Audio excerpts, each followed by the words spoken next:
Morning, y'all. Hayden with Eckhart Coffee Roasters. Let's talk coffee. Today, I want to tell you about the cup that made me fall in love with coffee. But the story actually starts a lot earlier than that. My first cup of coffee was when I was about 6 or 7 years old. My grandmother served it to me in the kitchen at their house. There's this little nook off their kitchen where all the adults would sit and drink coffee together. And when you're a kid, you just want to be a part of that. I always wanted to be an adult. So I asked for a cup. My grandmother poured me one. It was black. Took a sip and almost spit it out. I hated it. So she laughed and added some milk and sugar and handed it back to me, and that's when I was hooked. Fast forward a few years, and I started working in coffee around 2012, 2013.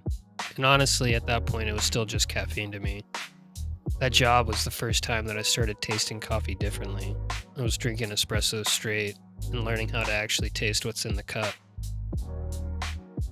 And then one day, the founder and head roaster, Matt, brought a coffee into the shop for us to try. It was an Ethiopian coffee called the Amaro Gayo. I believe we brewed it on a Chemex. And I remember taking a sip and just being completely shocked because it tasted like blueberries. Up until that moment, coffee had always tasted like, coffee, the classic flavor everyone expects. But this was something totally different. I remember thinking, how can coffee taste like this? From that moment on, I was completely obsessed with figuring out how to recreate that experience. Looking back now, those moments really shaped my entire path with coffee.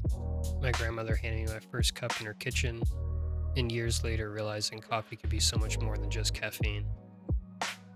Coffee has taken me to places I never expected.